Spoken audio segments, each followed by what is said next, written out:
Welcome, everyone. My name is Dennis Calnon. I'm a multimodality imaging specialist in Columbus, Ohio.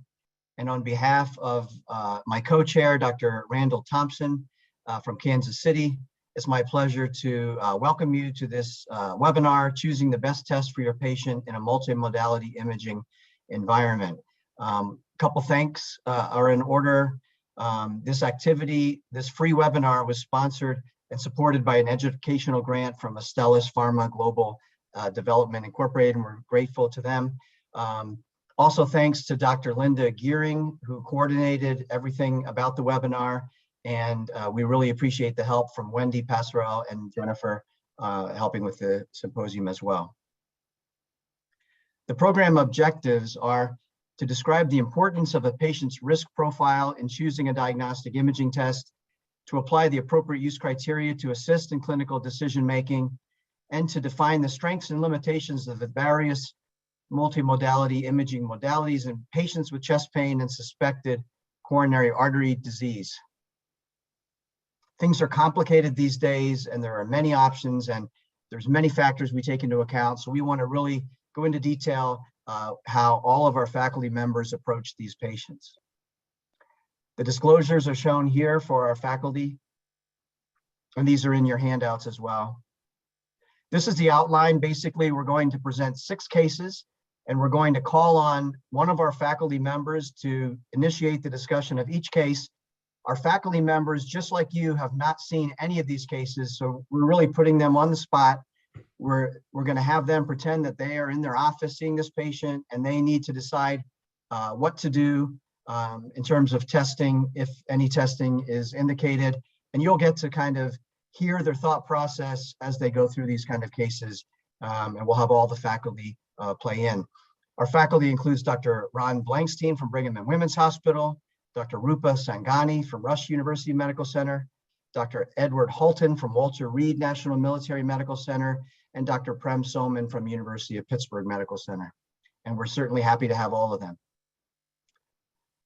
There will be CME available after the program, and you have to just complete the evaluation and claim your CME. This is also in your handout. Please submit your questions and comments in the Q&A box, and we'll try to address all of them either in written form or orally, and have the faculty comment on your questions. And we are going to use an audience response system, and we're going to try it out right now.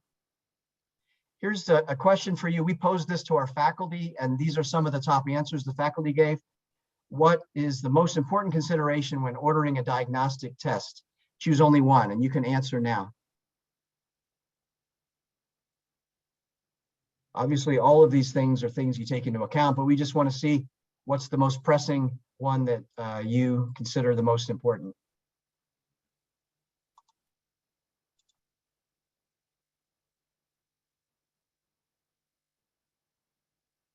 And can we see the answers? Okay, sort of a big spray, but it looks like the most popular answer was, does the patient need a test at all? And that's certainly probably the most important thing to consider initially, and we will get into that during some of the cases. So, and there's some people that kind of use all of those as we expected.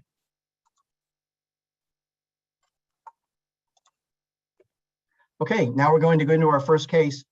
The first case is a 30-year-old woman with no cardiac history and no coronary artery disease risk factors who presents with intermittent, non-exertional chest pain, occasional palpitations, and reduced exercise tolerance. The ECG shows normal sinus rhythm with occasional premature ventricular complexes and is basically within normal limits other than the occasional PVCs. Physical examination is notable for a systolic sound, either a murmur or pericardial rub. It's not quite clear, and a mid-systolic click heard intermittently. Heart sounds are easily audible, and the BMI is 24, which is normal range. And here's the next question for the audience. Which test would you choose? No testing, exercise ECG and a resting echocardiogram, exercise echocardiography, exercise SPECT myocardial perfusion imaging, coronary CT angiography, or stress CMR. You can submit your answers now.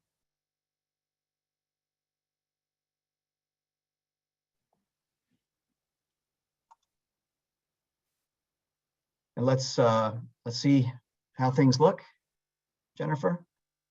Okay, it looks like the most popular answer is exercise ECG and a resting echocardiogram. Exercise echo comes in second place, no testing in third place. Okay.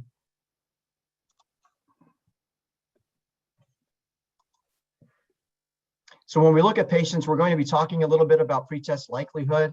And according to Diamond and Forrester, pretest probability based on age and sex and symptoms, a woman in her 30s with sort of atypical or non-anginal chest pain would be considered to have a very low pretest likelihood of disease. When we talk about pretest likelihood, we're also going to take into account the fact that there is evidence to suggest that our measures of a pretest likelihood are probably overestimating the actual pretest likelihood based on the ACC-AHA pretest probability. You can see here that the estimates would be much higher for men and for women, whereas the actual amount of people who have abnormal findings on perfusion imaging is much lower.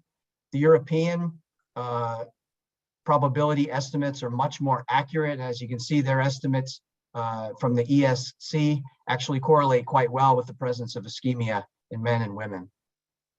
The differences are shown here where the ESC criteria have much more people in the low likelihood range, and that goes for both men and for women. And this is something we're going to, come across as we talk throughout the evening, the clinical risk and how that affects our testing choices from the very low end of testing where we may say no testing is needed to the very high end where we might say invasive coronary angiography makes sense as the first test, and then in between in the intermediate area when there's sort of several different options to consider. And we'll discuss this in more depth as we go. Looking at the appropriate use criteria for stable ischemic heart disease, which is being updated presently and will be published again as an update sometime in the near future. But this is the most recently available update from 2014. And a patient like this with a low pretest probability of coronary disease and an ECG that is interpretable and they're able to exercise, you can see that exercise ECG would be considered appropriate. Stress echo may be appropriate, and all of the other modalities here would be considered rarely appropriate. So with that, I'm going to turn it over to Dr. Thompson to initiate the discussion. Thank you, Dennis. That's a great introduction, great case. I want to thank everyone for attending. So we will go down the panelists. We'll ask Dr. Holton to lead us off here, and then we'll give the other panelists a chance to say a few words. And if, as Dr. Caroline mentioned, at the bottom of your screen, there's a button where you can hit Q&A. Please, if you have comments or questions, please type those in and we'll get to them as we can. So Dr. Holton, can you lead us off? What do you think? Sure. Thanks again for the invitation. So the way I look at this patient, this is actually the type of patient that I see fairly often in my practice.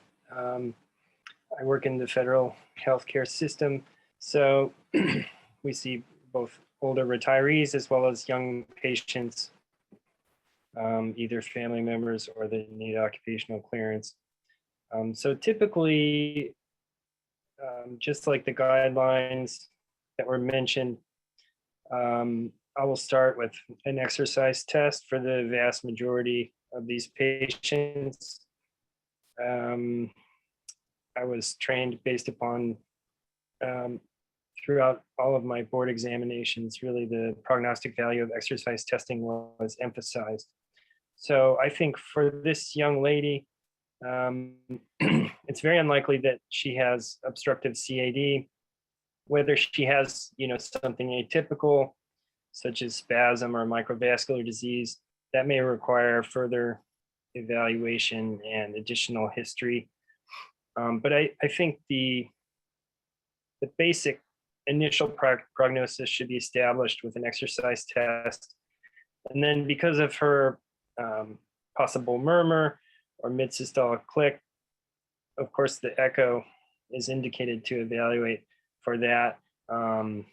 It sounds like she has reduced exercise tolerance, so the echo can evaluate pulmonary pressures, at rest. And then, structure function, LV systolic function, RV function. So I think these two tests for me are very powerful to establish the big picture in the vast majority of low pretest probability patients and going into kind of low intermediate probability patients. So I think the only negative is, a small proportion of folks just won't perform on the treadmill, especially if part of the history is reduced exercise tolerance, or that the patient may have pain on the treadmill, and then you're stuck with an equivocal treadmill test.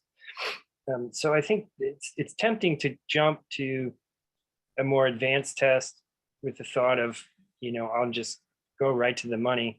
But I think for my practice, that's not very cost effective. So I would prefer to just start with the exercise test and the echo. So that's my summary. Thank you. Thanks, Dr. Holton. Why don't we go down the panel? Dr. Blankstein, any thoughts? Sure. Yeah. So thanks for having me join this, and certainly a lot of good thoughts by Eddie there. I would say in this woman who's 30, the pretest probability of obstructive disease, it's probably around 1 to 2%. So really low. I don't think she needs any testing at all for ischemic heart disease. I'm not worried about microvascular disease or any issues in that particular case. Nevertheless, I agree with Eddie that a treadmill test may be helpful here. And in my mind, the reason it might be helpful is because she has PVCs, and we're going to get an assessment of the overall burden of PVCs on a treadmill test, make sure she doesn't have any arrhythmias. And also I find a treadmill test just motivating for patients. So all my patients always get advice on exercising more, and sometimes the treadmill test is a great way to motivate folks to be more active afterwards.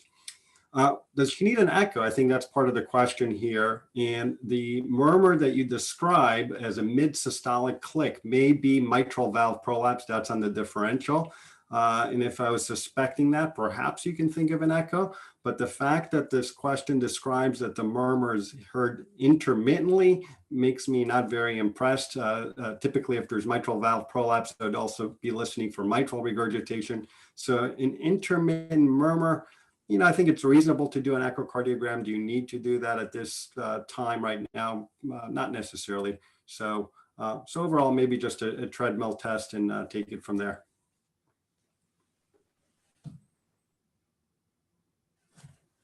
Thank you, Ron. Rupa, what do you think?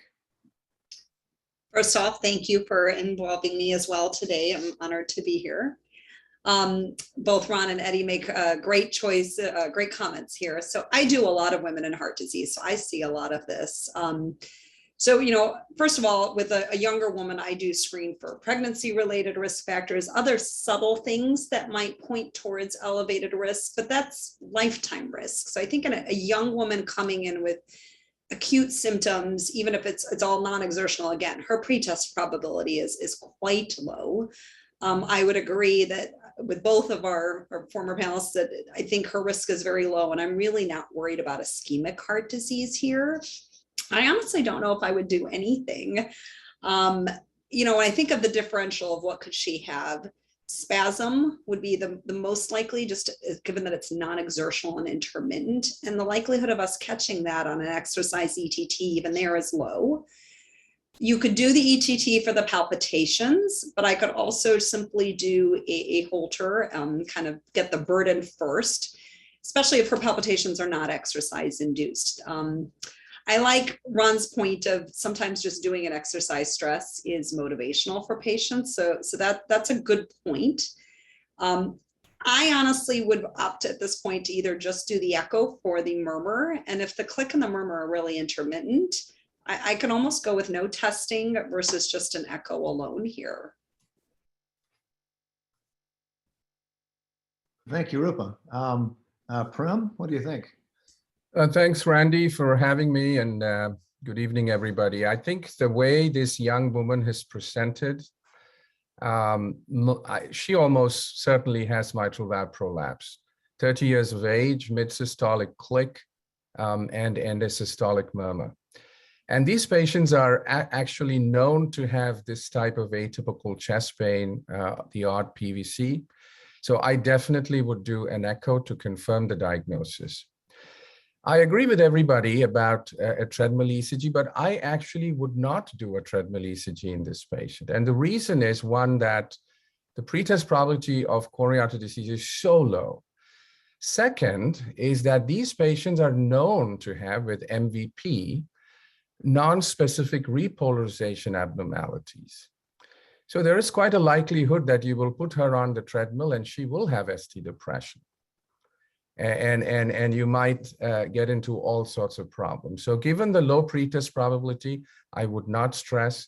I would do an echo to make the diagnosis of MVP. Thank you, Pram. I just add a couple of points. I agree with everything that you all have said. I would, no one's mentioned just some other routine things because of the reduced exercise tolerance. I suppose we ought to make sure she's not anemic or hypothyroid or something of that sort, given that particular complaint. I generally agree with Ron that it's nice to do an exercise test to reassure the patient, or to I use the term I use is to show that it's safe to exercise, because I'm always harping on people exercising. And also, just by the time someone comes to see a cardiologist, they've either been sent here or they've been concerned themselves to come. You sort of feel like they're expecting some kind of evaluation. If you don't, there's a good chance they'll go and see someone else. And so doing no tests, to me, at least when someone gets to see a specialist, seems like a less desirable option. But no, a good discussion. Dennis, do you want to add anything else? Yeah, I'll just really quickly add that I would probably lean towards exercise echocardiography for some of the things like Eddie mentioned, the valve disease assessment, pulmonary hypertension assessment, even pericardial assessment. And I just wanted to point out that we obviously, when we see people and we're choosing testing, we don't know whether they're going to have good quality echo images, but some of the clues are she has a normal body habitus, she's thin, and her heart sounds are easily audible. And just as a rule of thumb, I always, if heart sounds are audible, that means a one-way, trip from the heart to the stethoscope had no problem. So the two-way trip from the ultrasound transducer to the heart and back is more likely to be good too. So I would typically consider a stress echocardiogram. Sometimes our local coverage will deny this, and then we'll end up doing an exercise ECG and a resting echocardiogram.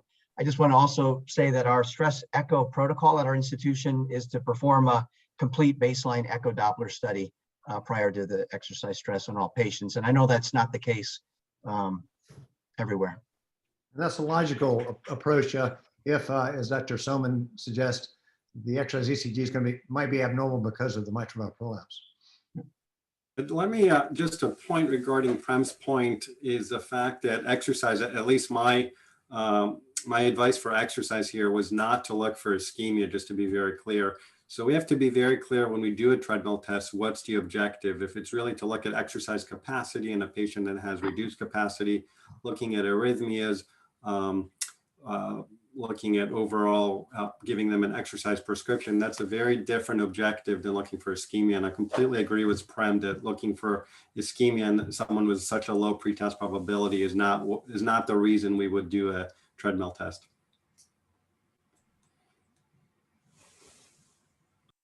So we have a couple of questions from the audience. One is malignant ventricular ectomy and MVP exercise related? Another is a comment that a lot of typical presentations of young females with chest pain, screening for panic attacks might be worthwhile here.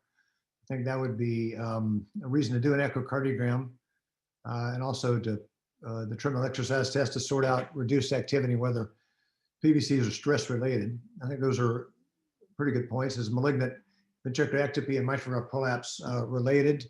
It can be. I don't know if anyone has a comment about the frequency there.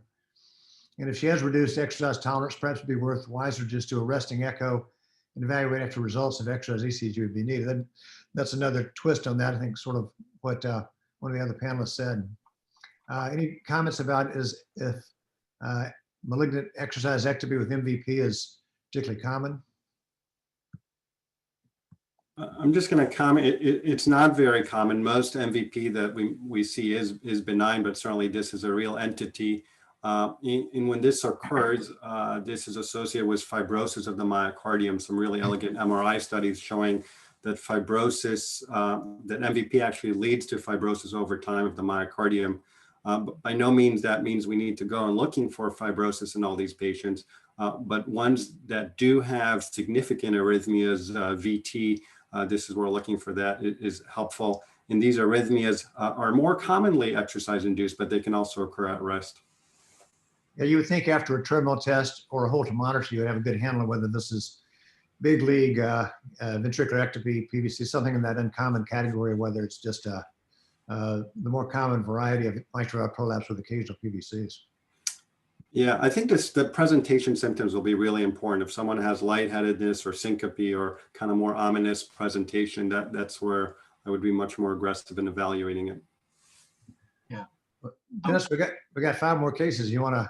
Yeah, the only last thing I'd say is maybe Eddie and Ron could just really briefly comment on young patients, young women, and the desire to avoid radiation, and about stress MRI. Not so much for this patient, but can you just comment on when you kind of lean towards stress MRI because of the lack of radiation?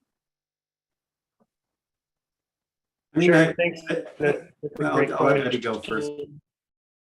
So I completely agree. I think, it's easy to in the day-to-day busy practice, it's easy to forget that oftentimes we're prescribing radiation that has risks and benefits.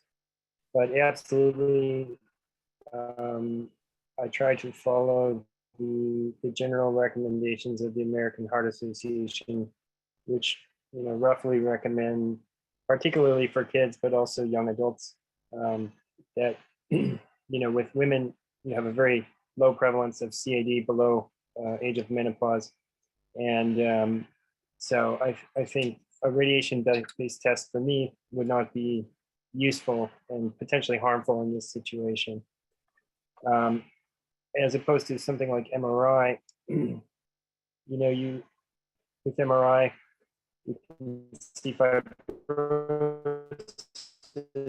as Ron mentioned. We can see if the pericardium enhances symptoms, and there's emerging technology with microvascular disease and MRI in terms of quantification. Some of that is still being sorted out on the software quantification level in terms of FDA approval.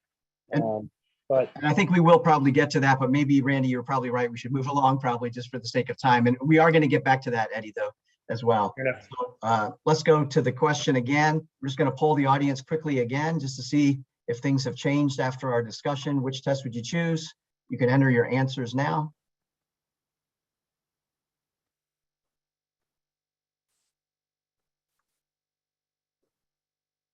And let's see what we have.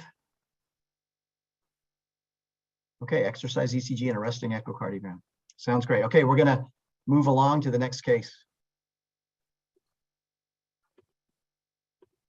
The next case is a 45-year-old man with mild dyslipidemia, not currently treated with medications, borderline diabetes, hypertension, and a family history of premature coronary artery disease.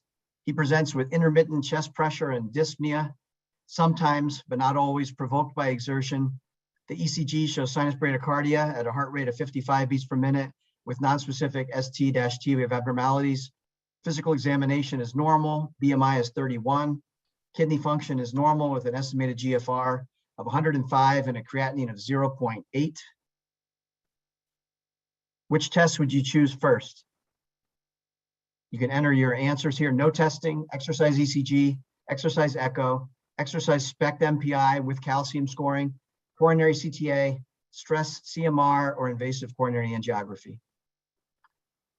And let's see what we have. Exercise SPECT MPI with calcium scoring is the leader, and coronary CTA comes in second place. Okay, good. Let's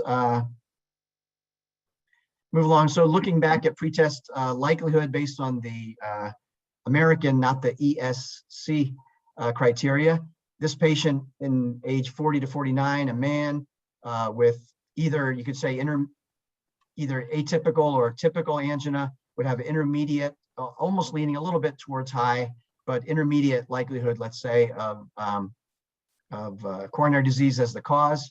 And if you look at a patient who has intermediate pretest probability of coronary disease, and the ECG is, we'll say, uninterpretable because of the baseline ST-T wave abnormalities, then you see that stress nuclear imaging has an appropriate, stress echo appropriate, stress CMR appropriate, coronary CTA appropriate, calcium scoring or invasive coronary angiography less so.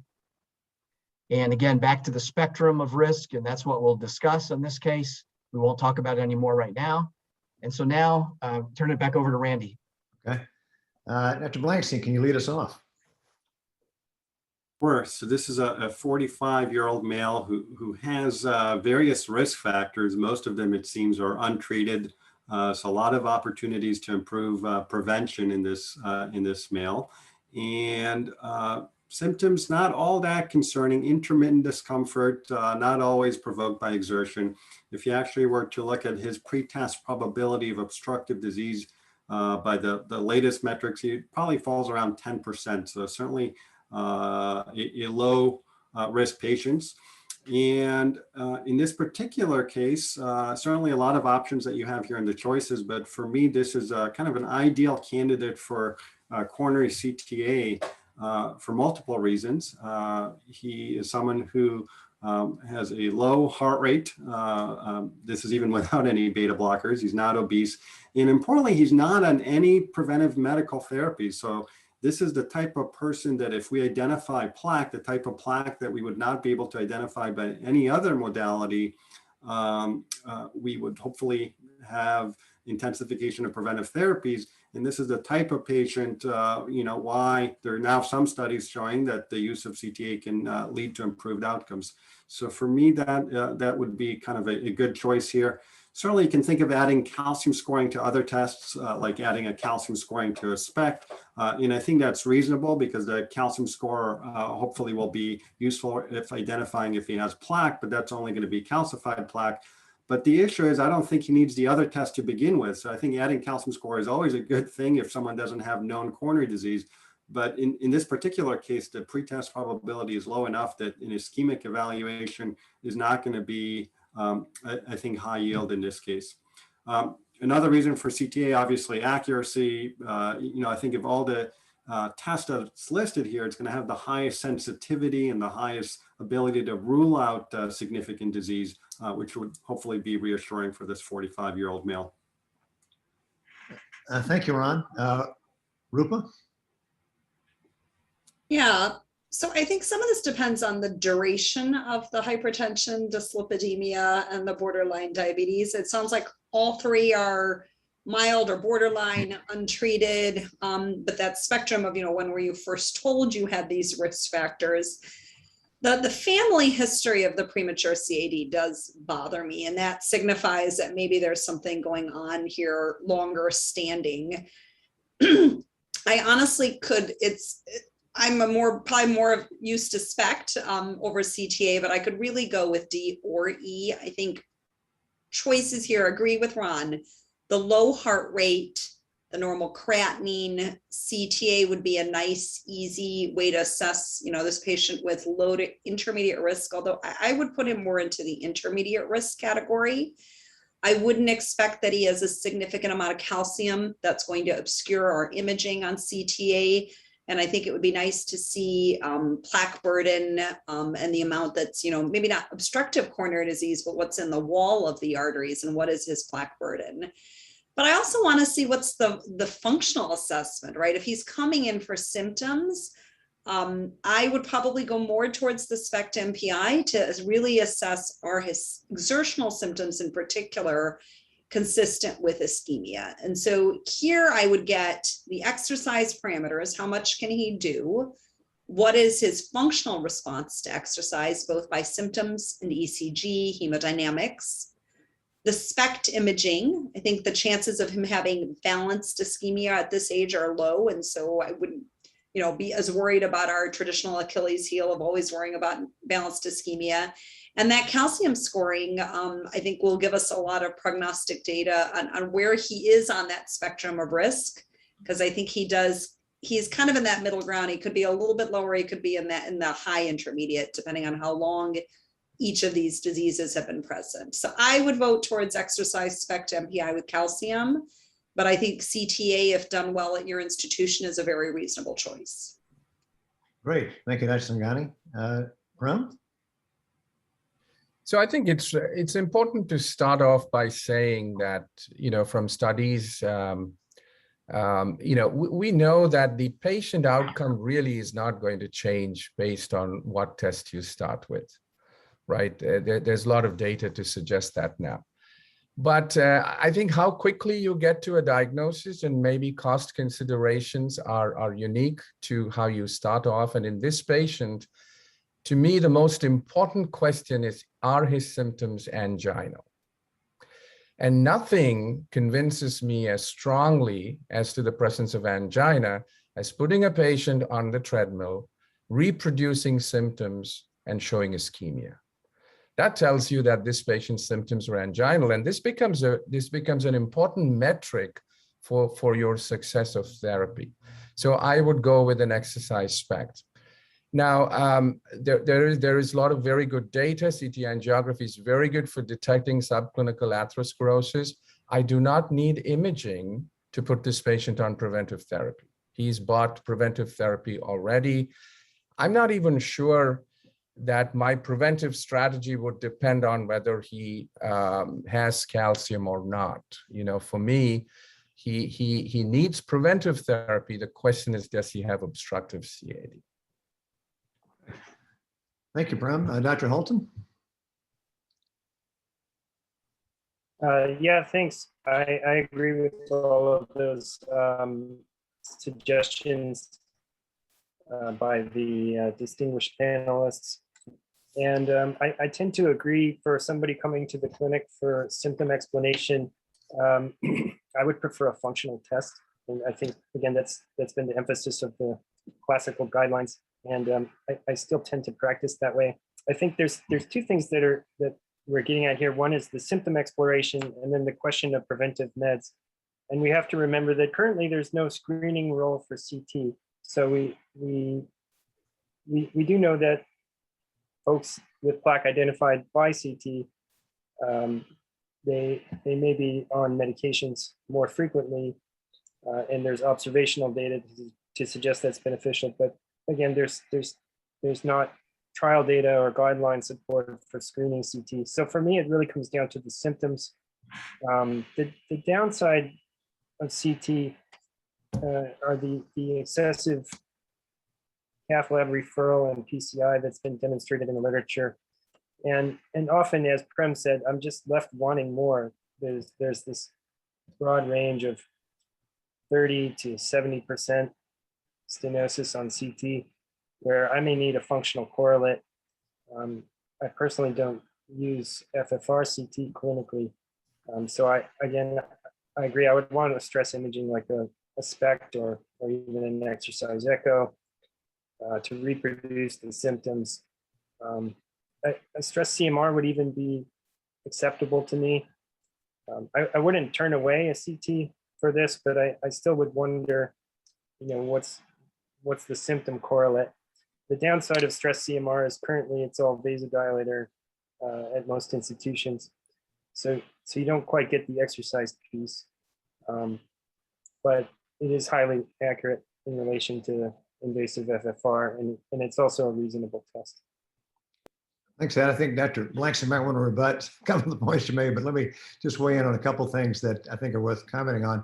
One of the things that we try to point out in some of the literature we've written lately is that there really is a role for the local expertise. And when you have options here, some places do nuclear cardiology very well, and some places do coronary CTA much better.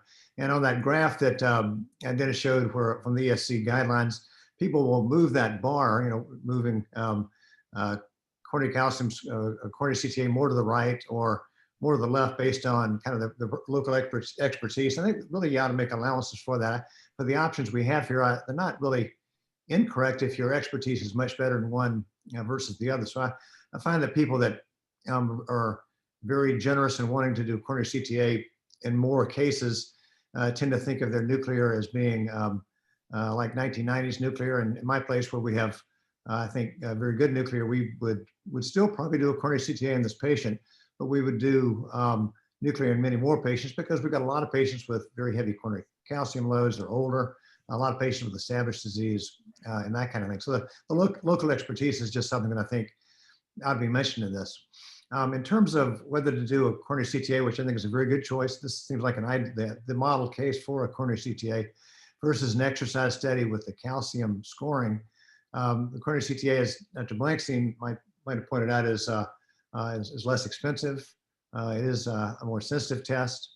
You may get a lot of plaque and end up getting a CT-FFR, which would be more expensive, or doing a cardiac catheterization. But on the whole, it's a more sensitive test. We do perform coronary calcium with all of our exercise SPECT or PET studies that are who do not have known disease, and the extra cost is modest, and the prognostic power of the calcium scoring is most of the prognostic power of the coronary CTA. Dr. Blankstein quoted a nice study last month, and I went and looked up out of Belgium, showing that if you look at the prognostic value of the coronary calcium, it is as valuable as whether there's coronary stenosis on the coronary CTA. So that's what I would add. This is a good case that we could discuss for some time. Huh? Dennis, do you want to weigh in as well? Yeah. This case I thought would be sort of a perfect, absolutely perfect case for coronary CT angiography, and that would be my first choice in this particular case. However, that's because they happen to have sinus bradycardia already. They have normal renal function, and we need the plaque information to help guide their aggressiveness of preventive therapy. However, if that wasn't the case, that they didn't have, if their heart rate was 95 when I saw them in the office, and I wasn't sure how well they'd tolerate the beta blockade, or they had renal function that was borderline low or low, then I think exercise SPECT with calcium scoring would be my first choice. But the way this patient presents, I'd say coronary CTA is my choice number one. Exercise SPECT with calcium scoring would be choice number two. I'm going to add one thing here, Dennis, that I think the calcium scoring is an important part with the SPECT here. I find, especially for a younger person who might be resistant to medications, showing them that they actually have something there can sometimes tip them into the reality of if it's time to really take those medicines. We can recommend it, but I sometimes think that having that real data there and showing them really helps. Dr. Blanks, do you want to comment a little bit more about the desirability of coronary CTA here? Sure. No, I think a lot of good points by folks, particularly Randy. I agree with all your points here. This is really, as Dennis alluded, this is the perfect candidate for coronary CTA. I mean, if folks don't agree on the coronary CTA for this case, like I don't think we would agree on any case. This is like you couldn't have pitched a more perfect story. A couple points I think that were raised. One of them is calcium scoring. I think is very useful in someone who does not have known disease if they're actually referred for SPECT. And I highly encourage that both for prognostic and diagnostic reasons.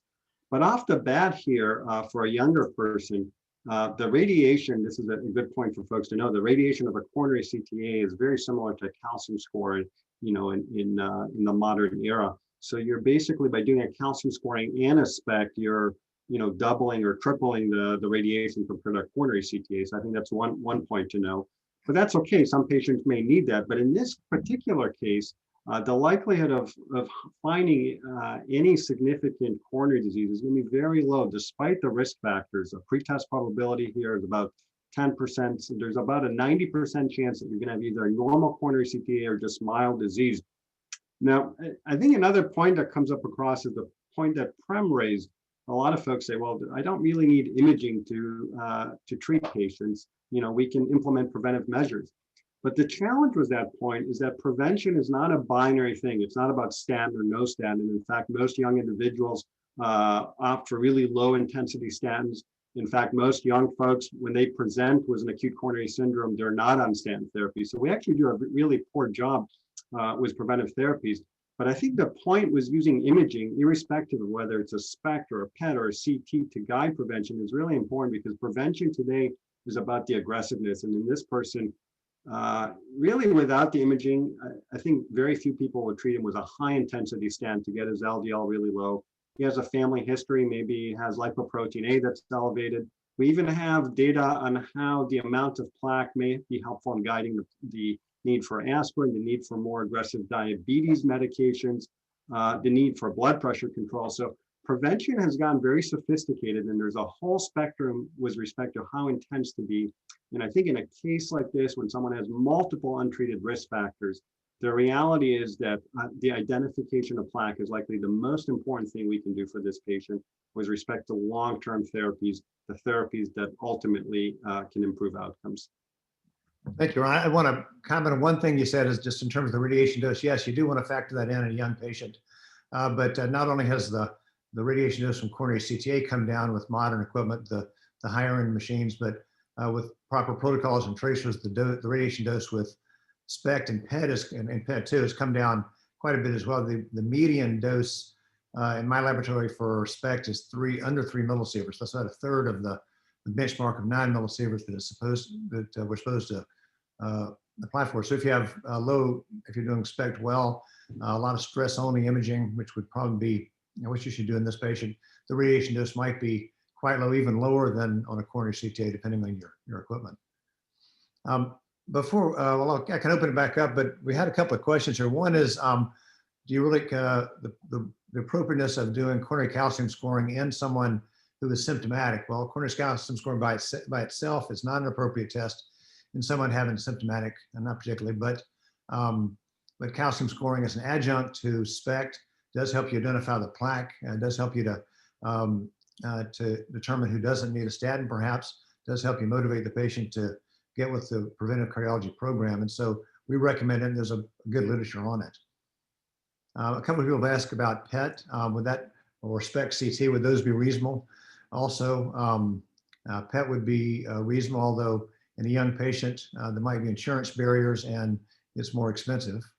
And in terms of SPECT CT, certainly, however you do the SPECT study, it'll be the same cost. As part of the SPECT CT, you'll get, if not a coronary calcium score, you'll at least get a visualization of the calcium where you can eyeball and see if there's no calcium, a little bit of calcium, or a lot of calcium.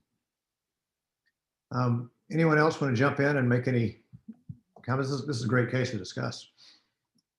Yeah, I'll just say, for the sake of argument, as I said, I don't think outcome's going to change. You can use any test, but you know, I don't think we should do a test simply because the test can be applied very well in a patient. Just because this patient is bradycardic and the patient's creatinine is normal, and CT would be a good test here. I wouldn't use that approach to choose the test. The question here is are his symptoms angina, right? And in a patient who has, I think, at least an intermediate probability of disease because of all these risk factors, that becomes a very, very important metric, at least the way I'm looking at this. And if you then see obstructive disease and ischemia, then all those considerations of subclinical disease don't apply, right? If you show ischemia, then you're done. And the next step is, you give him a trial of medical therapy, and his symptoms don't respond to that, then you have to take it to the next step.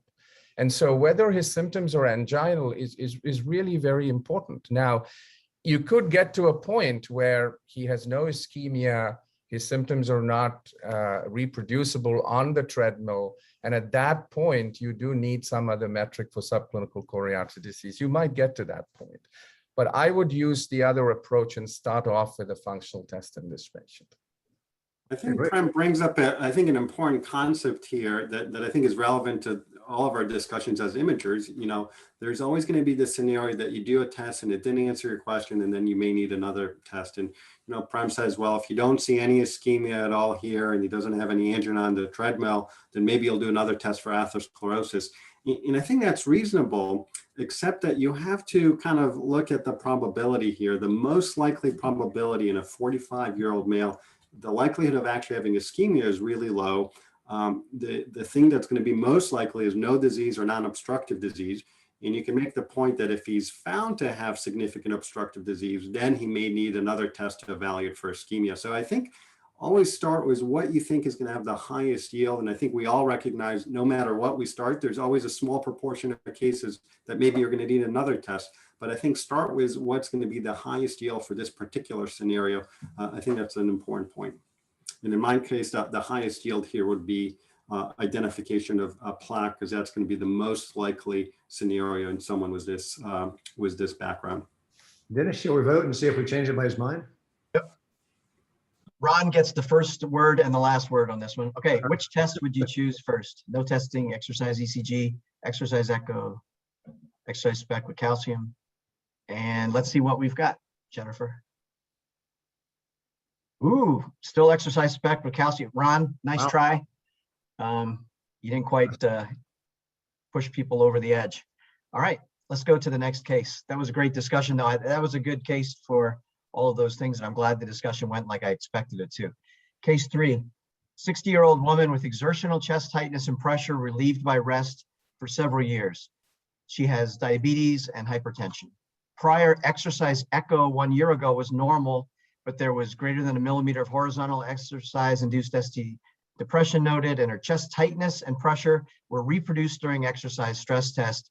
Both the chest pain and the ST depression resolved in recovery. ECG shows normal sinus rhythm with mild nonspecific ST, T-wave abnormalities. Physical exam is normal. Creatinine is 2, and she reports prior allergy to IV contrast dye. She has mild claustrophobia. BMI is 35, which is a bit elevated. Dr. Singani, you get to leave. Oops. Whoops, yeah, we're going to pull the audience first. Sorry. I'll pull first. Sorry. Which test would you choose first? No testing, exercise echo, PET myocardial perfusion imaging with myocardial blood flow assessment, coronary CTA with CT-FFR, stress MRI with myocardial blood flow assessment, or invasive coronary angiography with assessment of microvascular physiology. You can all vote now.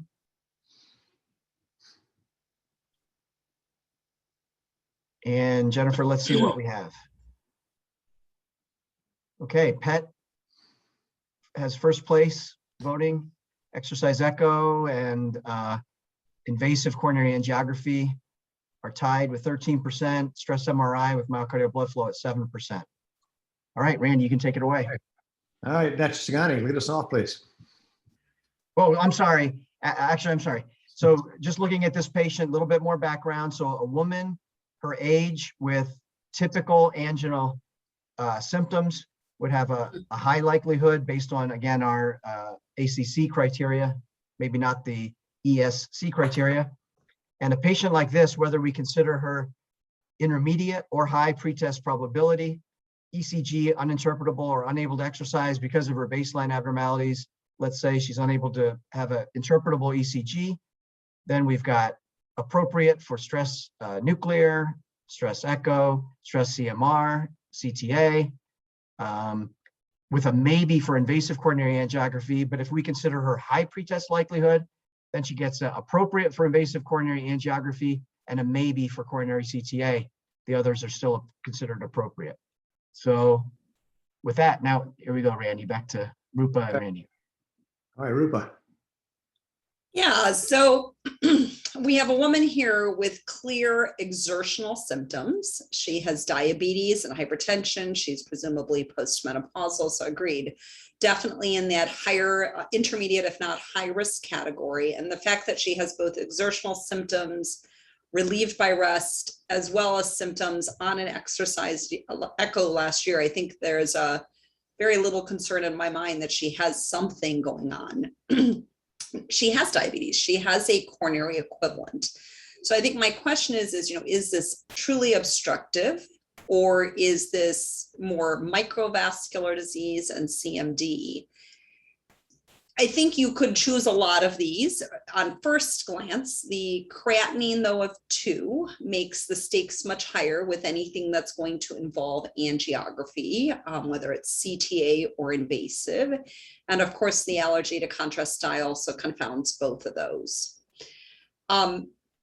I think her medical therapy is going to be the same. The obstruction is really the question, as Premise kept saying, is what is the question we're answering here? For CMD, which is in the differential here, is this epicardial disease? Is this more microvascular? Is this both? PET, CMR, and invasive cath, when invasive testing, are all very reasonable first line. But again, you add in this creatinine here. I would vote for PET MPI with MBF assessment. I think it's the most readily available with the least contraindications in this patient. The claustrophobia is going to be an issue. PET with rubidium is generally, 15, 20-minute study. It's fairly fast. Her higher BMI will be, this is a great choice here, but I think the claustrophobia is going to be limiting. The allergy is going to be the hardest part of this, and the creatinine. So I really think CTA and invasive cath are off the table here, and I would vote for PET MBI. You still may not get a clear answer here, right? I would expect that her blood flow is going to, and her reserve is going to be on the lower end. So if you get a single vessel territory, that may help you. If you have a low MBF without other risk factors, I think you're still a little stuck on whether this is more triple vessel or is this microvascular, but at least then you will know that there is true functional ischemia and high risk features such that going forward straight to cath then would be appropriate. If she didn't have the GFR or the allergy, I think going straight to cath would be very reasonable. Thank you, Rupa. Brown? I agree with Rupa, everything she said. I would also add another reason to do PET. She's had stable symptoms for several years. And the stress echo a year ago, at least the regional function was normal. So I'm not expecting left main disease or proximal LAD disease here. If she has obstructive disease, it's small territory. And that makes the flow quantification and the ability to diagnose microvascular disease very, very important in this patient. Now, you could ask, so what? Is the therapy going to change? But I think it's useful to attribute organic pathology to a patient's symptoms, especially somebody who's seen so many physicians and has had the same symptoms for a very long time. It's useful to say, hey, this is why you're having this, and these are the ways we can treat it. So I agree with Rupa, 100% PET with myocardial blood flow. Thanks, Prem. Ed? Yeah, thanks. I completely agree. Those were excellent comments by Rupa and Prem. The only additional thoughts that I have are, I think you can get a lot of good flow data with MR, but as Rupa mentioned, the contraindications, the GFR less than 30 is going to be contrary to the FDA labeling for most gadolinium contrast agents. There's some pushback more recently because newer agents have less or no known cases of NSF, the nephrogenic systemic fibrosis, which is the feared complication. So that could be, it could have a role in the right patient, not this patient. But the claustrophobia is, it's also something you can often work around with anxiolysis, but it's a common reason why people don't complete MRI. So I think PET is just the very obvious answer with quantification of flow. Great, thanks. Ron. Good points by the group. I think PET certainly is a very compelling option here. And before I talk about PET, just to kind of mention, I think there was some of the logic that some of my colleagues used here is not a good patient for invasive angiography or CTA. And I would say if someone comes in with an acute coronary syndrome, creatinine of 2, if there are abnormalities, we still can get folks through that. So this whole concept of contrast-induced nephropathy, I think, is a little bit overblown. So I think we all know that. We take patients, care of patients in the hospital all the time that need to go to the cath lab was a creatinine of 2. And then with respect to contrast dye allergy, I think it's really important to know like what's the allergy. Some allergies are very mild, and with pre-medications, patients will do well. And obviously some are life-threatening and the patient should never get contrast. So I think it's always important to explore that. Having said that, I think PET is a really good option here. And I think the main advantage of PET is also the accuracy. Someone with diabetes, particularly if it's insulin-dependent diabetes, is more likely to have diffuse atherosclerosis, multivessel disease, and PET is going to be the most accurate technique here. I think there was some discussion of microvascular disease, and I just want to remind folks that to make that diagnosis, we need to exclude obstructive coronary disease by one way or another. So as Rupa mentioned, if we see abnormalities in flow reserve, those can be due to diffuse atherosclerosis in the epicardial vessels with or without microvascular disease. So the quantification alone is not going to clinch the diagnosis of microvascular disease. But in this case, having a normal blood flow reserve, I think it'd be really reassuring at ruling out high-risk anatomy. Good points. The thing I would add is just maybe focus a little bit on the patient's symptoms. It says that they've been present for several years. And if this person comes in the office, kind of a routine checkup, the stress echo last year was, what it shows here, and nothing's really changed. The symptoms hadn't changed. You might be able to make a case for no testing. It's the stress echo, especially if there was good exercise capacity, would speak to a not being high risk disease. On the other hand, if the patient's somewhat worse, or they're not happy with the answer they got last time, and they've come here to seeking answers and so forth, then I think the idea of a PET is entirely appropriate. And in addition to what Dr. Blanksy was just saying, a high risk ischemic study, which is possible, maybe not likely, but if the symptoms were a little bit worse, it might be, then not only would the flow reserve help categorize the patient as being high risk and give you the confidence to push in with revascularization, but if the ischemia is extensive enough, I would say that's probably not the kind of patient that was really tested very well in the ischemia study. I think we accept that we should generally look at patient symptoms, that up to moderate ischemia, that there's no real advantage to rushing to the cath lab for catheterization and revascularization. For the high risk ischemia, really big levels of ischemia, many of us don't have a confidence that the ischemia trial tested that, because we generally didn't put those patients in the study who didn't have equipoise. And then finally, if the patient's symptoms were somewhat worse than over the last several years, then maybe you have crossed into the category where this could well be an acute coronary syndrome or accelerating angina, and in which case coronary angiography would be quite logical and appropriate. So to me, some of the details about the patient's chest tightness and symptoms matters a good bit on which way you go. Andy, can I make a quick comment? Yes. I 100% agree with Ron. I think in the context of an acute coronary syndrome, the creatinine issue is completely irrelevant. Ischemia CKD trial has made me a little more sensitive to the issue of contrast nephropathy in the chronic coronary syndrome situation.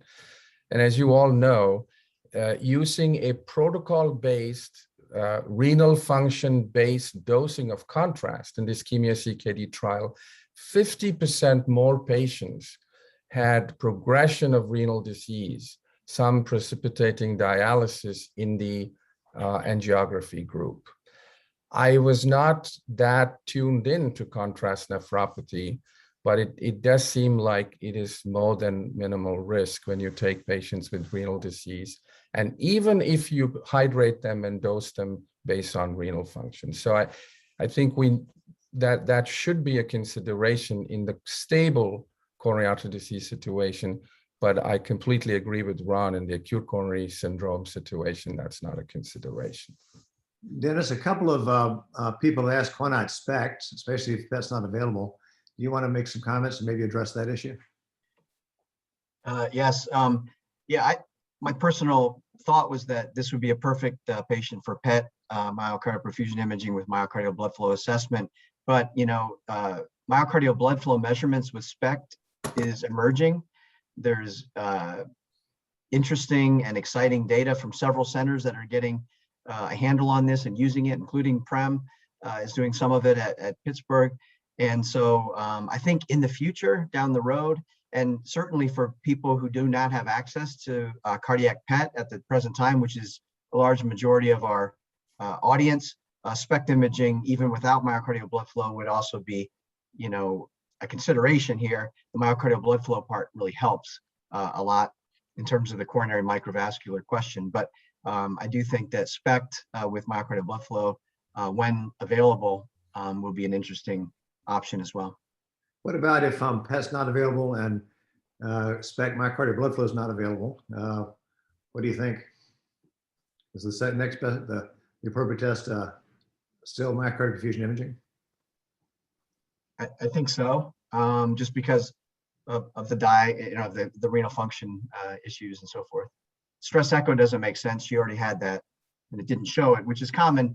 The sensitivity of exercise stress echo is relatively low compared to some of these other modalities for detecting, especially small areas of ischemia, as Prem pointed out, she likely has because the echo was normal. Okay. I want to add on one thing to what Ron had said about microvascular disease. This is the typical woman who comes in even a year ago, had symptoms and was told your stress test was normal. And so I think we underappreciate and probably undertreat these women. They often have the same risk factor profile.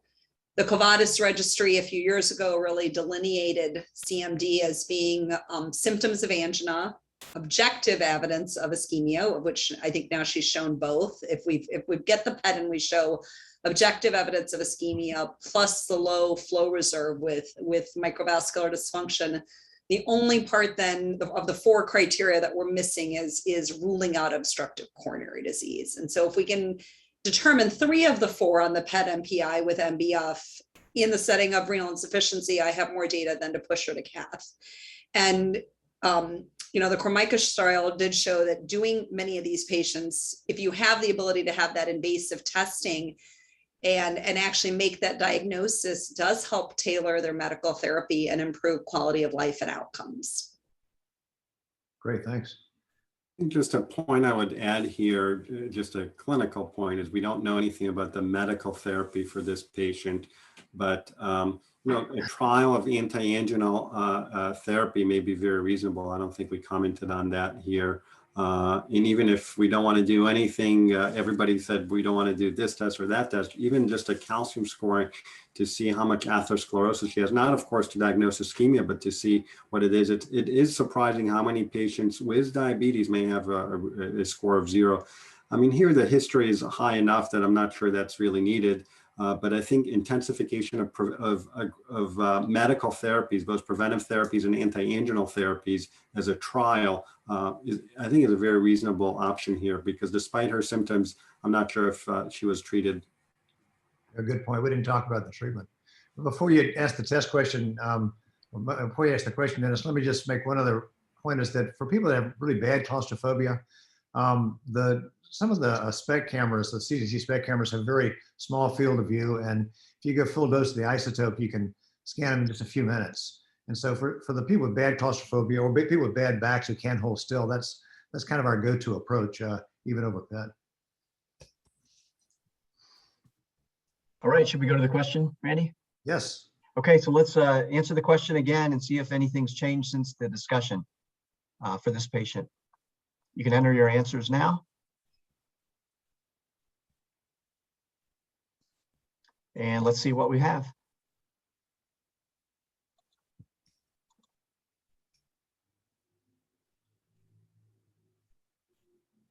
Can we see the answers, Jennifer? I don't see them, do you? No. Well. Okay, well, hopefully they collected them anyway, but well, okay. She can jump in after the next. Yeah, she can send us a message if she wants. So let's move on. The next case, case 4, 75-year-old woman with prior MI, prior CABG 15 years ago, and prior PCI on 3 occasions, 2 PCIs prior to CABG, 1 PCI since CABG. Presents with chest pain and dyspnea with some features similar to her prior angina, but the location and character of her pain is not identical to her prior angina. Her symptoms are bothersome and interfering with some of her desired activities. ECG shows permanent atrial fibrillation with a ventricular rate of 85 beats per minute and chronic left bundle branch block. Physical examination is normal. Kidney function is abnormal with a creatinine of 1.6 and an estimated GFR of 30. She reports an allergy to IV contrast dye. BMI is 35. She has a history of breast cancer with prior left mastectomy and a breast implant. Which test would you choose first? No testing, coronary CTA with CT-FFR, vasodilator SPECT MPI, vasodilator PET MPI, dobutamine echo, or stress CMR. You can submit your answers now.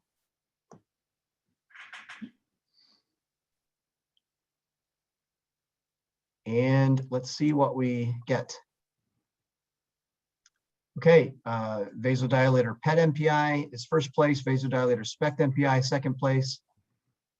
Okay, couple votes for stress CMR. If you look at this woman, according to the appropriate use criteria, she'd be considered someone post-revascularization who is symptomatic with a possible ischemic equivalent.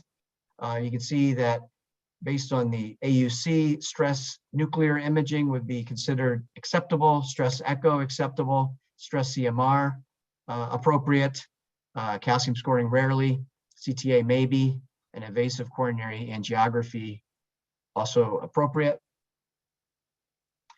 And Randy and Prem. Prem, it's your turn to lead us off. Okay, so I will start with the usual questions. The first thing is, does she need anything, right? So she is being revascularized. She's hopefully on good medical therapy, but she has new symptoms, and you emphasize the fact that her symptoms are bothersome and interfering with her quality of life. So I think we're all agreed that we need to figure out what this is. So again, the question here is, are her symptoms anginal, right? This is not a question of whether she has coronary disease. It's a question of are her symptoms anginal. And so I would do a functional test to detect myocardial ischemia in this patient. Now, this is the choice between, I think, in a patient like this with multiple revascularizations, we know that the flow data may not be all that useful, okay? It can be sometimes, but they're not always useful. So we have a choice between SPECT and PET here. And I think even without the flow data, even relative perfusion with PET, simply because of the characteristics of the flow tracers and the increased extraction fraction and so on and so forth, PET has an advantage over SPECT, even for detecting relative perfusion defects. So, given that choice, if it's a choice between vasodilator PET and vasodilator SPECT, I would choose vasodilator PET in this patient, even if the flow data may not be all that useful. Now, I was thinking, if the situation was a little different and she could exercise, and you have a choice between exercise SPECT and vasodilator PET, that would have been a slightly more difficult choice. And the question here is, if she has reproducible symptoms on activity, I may have put her on the treadmill with imaging, with SPECT as a first choice. But because she cannot exercise and it's a choice between vasodilator SPECT and vasodilator PET, that would be my choice there. Vasodilator PET. From the patient has breast implants, I trust that you have attenuation correction available for your SPECT. That makes the choice. She has, I'm sorry, say that again, breast implant. Breast implants, which would be challenging if so I can tell you with CZT SPECT, with the spectrum, with the D-SPECT camera and the way they image, breast attenuation artifacts are not that common. But again, I get your point. BMI 35, breast implant, all of that screaming PET here. So vasodilator PET. The question, of course, is if she can exercise, right, is there an additive value to reproducing those symptoms on the treadmill? Dr. Holton. Yeah, thank you, Prem. I agree with everything Prem said. I would be also between SPECT and PET. I always prefer to exercise as Prem said, with the left bundle. Typically, our imaging guidelines will steer towards vasodilator because of the possible perfusion defect in the septum, classically reported, but could be even apical anterior or been reported just about anywhere. So I agree, a vasodilator perfusion imaging study would be preferable. I think, with permanent AFib, my interest in doing a dobutamine on an elderly patient with complex prior revascularization and permanent AFib would be pretty low, just because of the chance of having to deal with an arrhythmia. And I think, for CT, there are some papers with CT and prior cabbage. I think, it is what it is as far as, those do demonstrate some validation. I think in clinical practice, for patients with such extensive disease and complex revascularization, plus you want to explore their symptoms, I find it preferable to go to functional imaging. For stents with CT, you're not usually evaluating anything beyond a large left main stent. Perhaps and it doesn't say what the stents are. So I think that's going to be just diffuse disease and very difficult to evaluate anatomically. And as mentioned, with the obesity and the breast implants, you may favor PET. In my system, it's just, again, the question of availability. We have a lot more SPECT available, so probably I would go with that. Ed, a couple of people have asked, since you made a similar comment to what Prim made, a couple of people have asked the question about exercising when someone's got a left bundle branch block. I assume you don't routinely do that. You normally routinely do pharmacologic stress. Right, great question. I mean, you can always, if the patient can exercise, you can exercise them and then just accept that artifact that's often there from the left bundle is probably, there's less specificity. But I would say, in terms of board exams and generally in our practice as well, if we see left bundle, we tend to do vasodilator. Okay. Ron. Sorry, Randy, I didn't see, I just sorry to interrupt, but I didn't notice the LBBB. Yeah. So that changes things, and that's good. So the audience knows that we've never seen these cases before, but I didn't quite notice it there. Ron?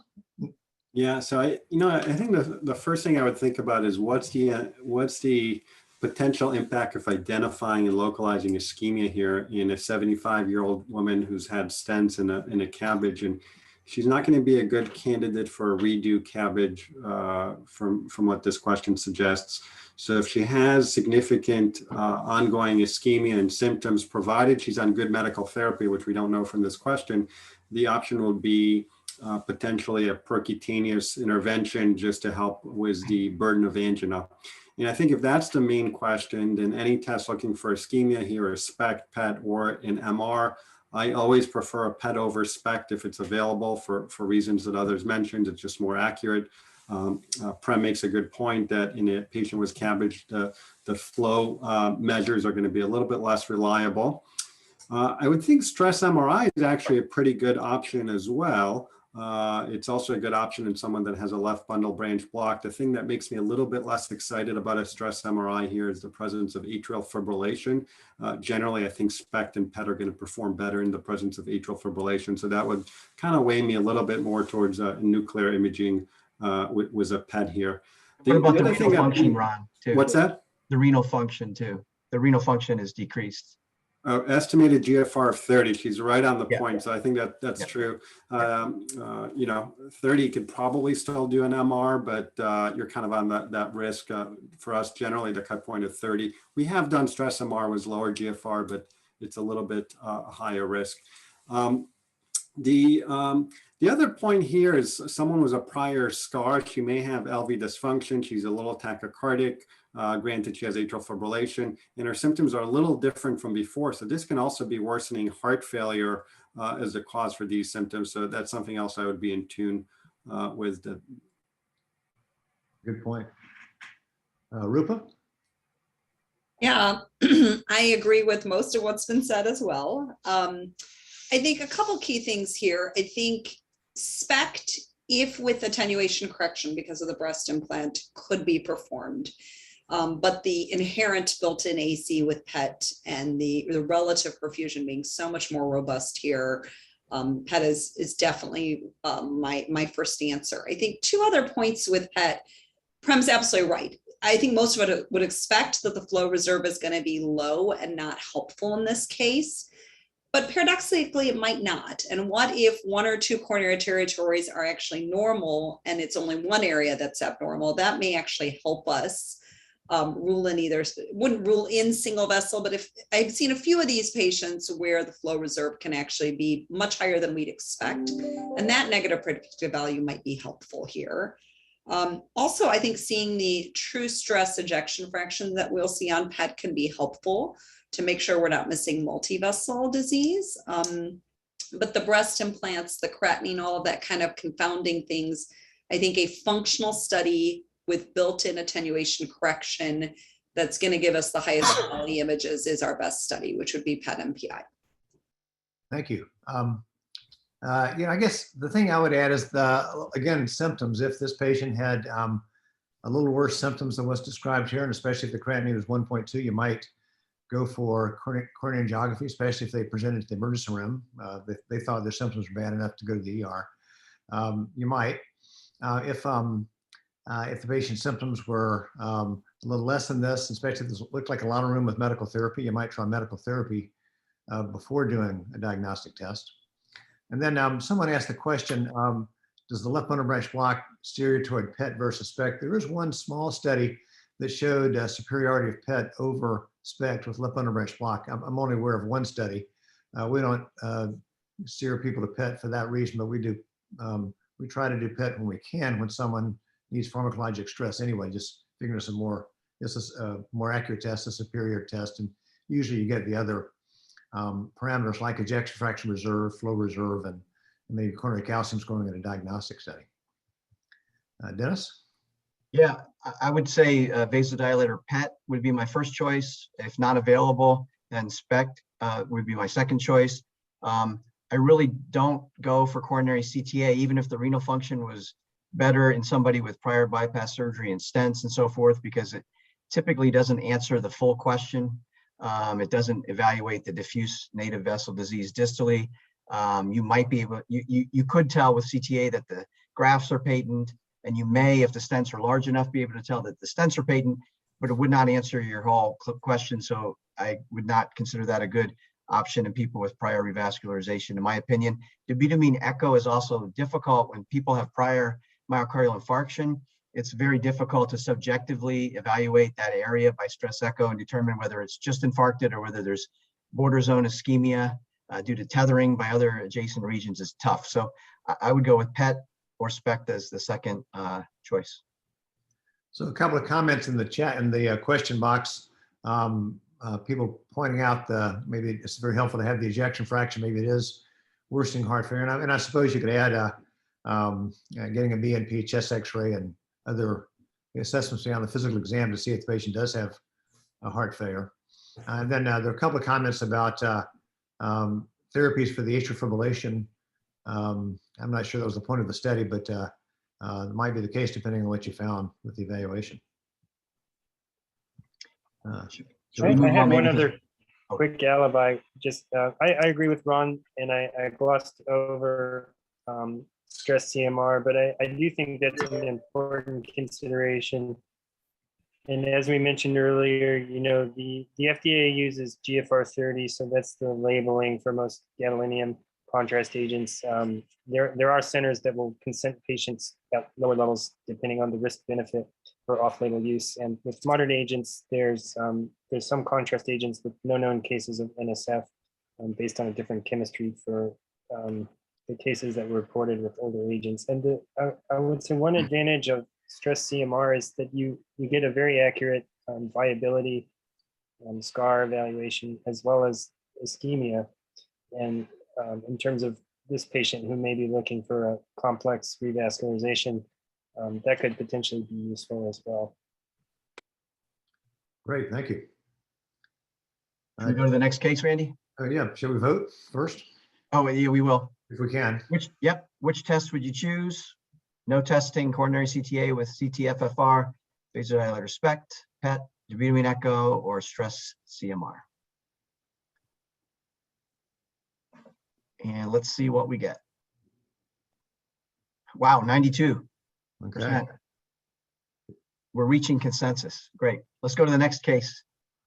Case 5, 65-year-old man with prior PCI for severe single vessel LAD disease 3 years ago, presents for routine follow-up. His symptoms of severe typical angina resolved immediately following PCI and have not recurred since then. He exercises vigorously 5 days per week without angina. Physical exam is normal. ECG is normal. BMI is 24. He wonders if he should have a test to be sure his stent is open. Here are your options: no testing, exercise ECG, exercise echo, coronary CTA with CT-FFR, exercise SPECT, vasodilator PET with blood flow, or stress CMR. And let's see your answers. We've got to vote. There we Let's go. vote. Yep. Good. So there's a strong tendency towards no testing.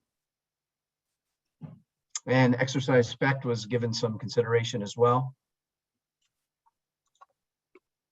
If you look at the appropriate use criteria, this patient is asymptomatic without ischemic equivalent. He is more than 2 years out from PCI. Exercise ECG would be given a maybe, stress nuclear maybe, exercise echo or stress echo maybe, stress CMR maybe, calcium scoring rarely, CTA rarely, and invasive coronary angiography rarely. So I think, Randy, I think this one's for you to start the discussion, and we'll see what everyone thinks. Well, I'm delighted that everyone sort of gave an answer of no testing. It's we all kind of have learned, despite the never mind the appropriate use criteria, we've all kind of learned that the yield in this kind of patient is low. You know, if they're exercising well frequently, the head symptoms before and it's gone away, especially if their risk factors, their cholesterol and so forth are under good control. The odds of finding a meaningful problem are low, and no testing is usually the right answer. I will say there are some patients like this that are exercising very vigorously, or they're going to travel remotely, or they're asking, in which case I might order an exercise test to kind of confirm to them that it's safe for them to exercise vigorously. But that's sort of, that's not the common scenario, and it's sort of special cases for people that need the reassurance or who we think it might be helpful, you know, especially 5 or 6 or 7 years out. But in this case, no testing, I think, is the correct answer. I think that's all I have to say. So, Ed, you get to go next. Thanks, Randy. I completely agree. I do see these patients from time to time in the clinic, and I just offer them reassurance. I think any test you order for somebody that's doing great with stable CAD and prior revasc, you're just going to get into a rabbit hole of false positives or even true positives without clinical benefit for ongoing procedures and testing. So I would put no testing. Ron? Agree as well. I think if I was seeing this person, the most useful thing I could do is look at his angiogram from his PCI from 3 years ago to look at how much residual disease he has outside of the stented area. And the more residual disease, the more aggressive I'll be on medical therapy, such as extending duration of dual antiplatelet therapy, which I think would be potentially helpful in other things like lipoprotein A and other risk factors, but definitely no need for testing. Rupa? Yeah, I mean, I think this is very clear that there's no testing indicated, and I agree with everything that's been said. I think we all see patients like this where they come in asking for a test because they're nervous. And I will also say I get the patient who comes in and says, well, my prior cardiologist got a Right. stress test every year. I personally will spin that with the radiation card and we'll say, well, we know a lot more about radiation now. And so we really don't want to expose you to that unnecessarily. And when we need to do a stress test because you're having symptoms or a change, then we can do that. And usually I think when I spin it that way, they're very receptive to not doing additional testing at this time. Prem? Well, I have nothing to add except to point out that the preamble to the AUC very clearly state that even though no testing is not listed as an option, it should always be considered even when a test is appropriate. And I think this post-bypass, post-PCI table exemplifies that, right? So there is really no reason to test them, even though if you tested them, it falls in the maybe appropriate category. So Prem, one of the QA questions was if the stent were in the left main, would you feel differently about it? No, not if he was exercising vigorously. Ron, what do you think? I think it depends a lot on the technical considerations, the angiographic results. I think if it's a good results and he's 3 years out and exercising vigorously, I agree. Earlier on, when you don't have the luxury of time, sometimes for a left main stent, if we want to just assess it non-invasively, a coronary CTA can be useful. But I think not the way this question is phrased, but certainly in the early on period, particularly if there's concern about residual disease or issues with regard to how well the stent is expanded. It was a common practice years ago before the current generation of stents, but if it's a nice big left main stent, drug-eluting stent, a good result and so forth, I would think I would agree as well. It wouldn't be much point in doing testing. And if it did do testing, it would probably be a coronary CTA or a cath. At least that's what we did back in the previous era. Dennis?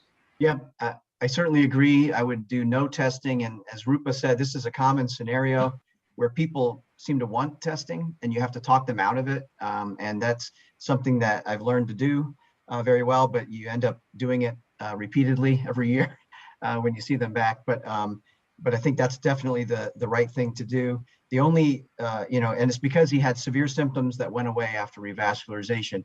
When we do stenting for people who had incidentally discovered bad coronary disease on preoperative testing or other things like that, that's totally different. Then we worry more about silent ischemia and might consider stress testing periodically, but certainly not for a patient like this. And I also, as Prem pointed out, doing no testing is now going to be scored in the updated appropriate use criteria for stable ischemic heart disease. They're going to rate no testing as an option and give it a rating of appropriate or maybe appropriate or rarely appropriate. So I think that will really help people feel more comfortable with doing no testing. You could say, look, it's, according to the AUC, it's appropriate to do no testing for this kind of scenario. Dennis, we're getting some great questions.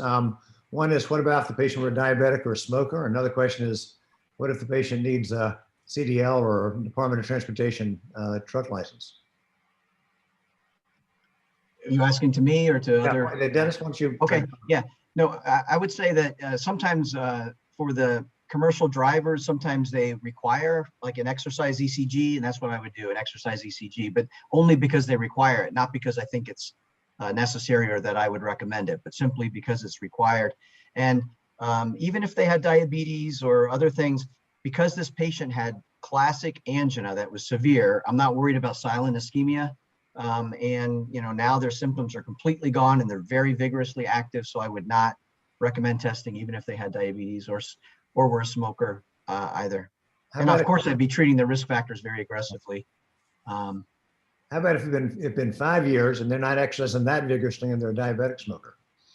Then it starts changing it, right? Or if they had minimal symptoms, prior to the PCI, then it's all bets are kind of off. There've been a couple of questions I'd like to go back to. Just we're closing in on the top of the hour. One was We talked about flow reserve being an advantage of PET. We had a couple of cases where PET was desirable. The question was, is it the flow reserve that is why you particularly like it? What about the tracers and so forth? The PET tracers are a little bit better than the SPECT tracers in terms of roll off. PET has better spatial resolution than SPECT on average, although the CZT cameras also have good spatial resolution.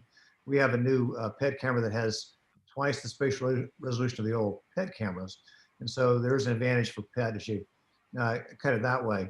And the attenuation correction is generally robust. So there are a number of advantages of PET over SPECT, which is why we discuss it that way. Another question was, what about finance? And indeed, the insurance companies do sometimes direct which way you go. If local expertise really drives you toward an appropriate test, rather than send the patient to another medical center or to do a test you don't think will be done as well in your medical center, I think you should push back against the insurance company, but we all do live with these realities. Dennis, do you want to, we're near the top of the hour. Do you want to try to do the 6th case? Is it? Yeah, I think we can do it pretty quickly. Okay. And get through it. We won't discuss it quite as much. So first, let's vote on this case. Again, I think we had 92% in favor of no testing previously. Let's see how it is now after the discussion by the faculty. And let's see what we have. 93%, good. All right. Push it a little further. Okay, let's go to the final case. Case 6, a 50-year-old man with treated hypertension wishes to join a very vigorous boot camp exercise program.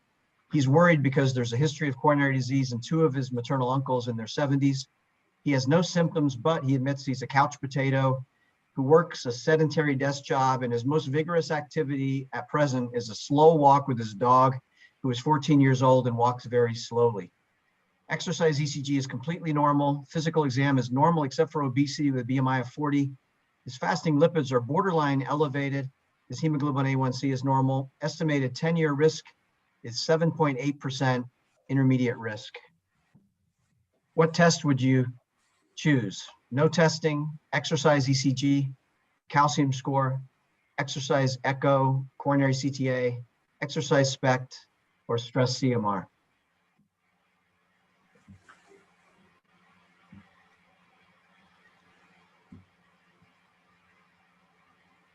And let's see what we have.